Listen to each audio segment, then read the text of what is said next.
فرمایا سب کچھ کرنا مگر یہ 3 گناہ کبھی نہ کرنا، یہ 3 گناہ تمہیں جیتے جی مار دیں گے۔ تم سانسیں تو لیتے رہو گے مگر سکون نہیں پاؤ گے، چہرے پر ہنسی تو ہوگی مگر تمہارا دل قبر سے بھی زیادہ تاریک ہوگا۔ پوچھا گیا یا رسول اللہ سونیا جلدی بتائیے نا وہ کون سے 3 گناہ ہیں؟ فرمایا پہلا گناہ ماں باپ کی نافرمانی۔ فرمایا جس نے ماں کی بات کاٹی، جس نے باپ کی بات کاٹی، اس کی قسمت رب نے خود کاٹ دی اور جڑ سے کاٹ دی۔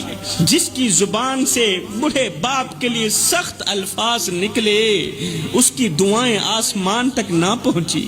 ماں کی آنکھوں سے گرنے والا آنسو تمہاری پوری نسل تباہ کر سکتا ہے۔ خدا را اپنی نسلوں کو بربادی سے بچاؤ، تباہ کرنے سے بچاؤ، ماں کی آنکھوں سے آنسو مت نکالو۔ باپ کی خاموشی اگر بد دعا بن گئی تو تمہاری دعاؤں کو آسمان پر پہنچنے کا راستہ ہرگز نہیں ملے گا۔ جس نوجوان کی رات ماں کی فکر کے بغیر گزرے، اس کی صبح کبھی روشن نہیں ہوتی۔ اللہ اکبر۔ میرے رسول کریم نے فرمایا دوسرا گناہ مر جانا، مٹ جانا، اللہ کے ساتھ کسی کو شریک مت ٹھہرانا۔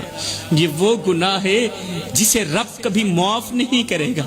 جس نے تعویذ پر تو بھروسہ کیا، جس نے پرچی پر تو بھروسہ کیا مگر دعا پر بھروسہ نہیں کیا، جس نے پیر پر تو بھروسہ کیا مگر قرآن پر بھروسہ نہیں کیا، وہ رب کا نہیں، وہ گمراہی کا بندہ ہے، وہ تباہی کا بندہ ہے، وہ رب کا بندہ نہیں ہے۔ رب سب کچھ برداشت کرتا ہے مگر اپنے ساتھ کسی اور کو برداشت نہیں کرتا۔ تو میرے رسول کریم صلی اللہ علیہ وسلم نے فرمایا دوسرا گناہ اللہ کے ساتھ کسی کو شریک ٹھہرانا۔ تیسرا گناہ کسی کا دل دکھانا، کسی کو دکھ دے کر خوشی محسوس کرنا، سکون محسوس کرنا۔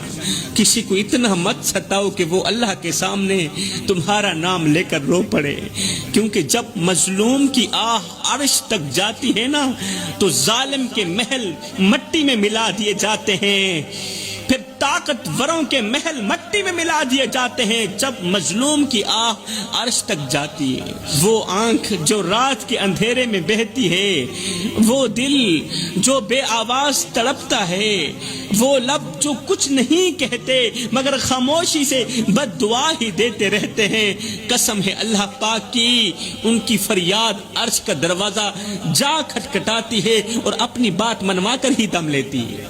ایسے مظلوموں کا رونا، ایسے دکھیارے لوگوں کا رونا اللہ سے اپنی بات منوا کر ہی دم لیتے ہیں۔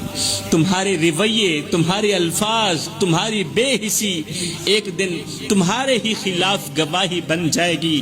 اس سے پہلے کہ کسی کی سستی تمہارے لیے لعنت بن جائے، فرمایا رک جاؤ، سنبھل جاؤ، اس سے پہلے رک جاؤ، سنبھل جاؤ، کیونکہ جو رب تمہارے دلوں کے حال جانتا ہے وہ مظلوم کے دل سے نکلی ہوئی آہ کو بھی جانتا ہے۔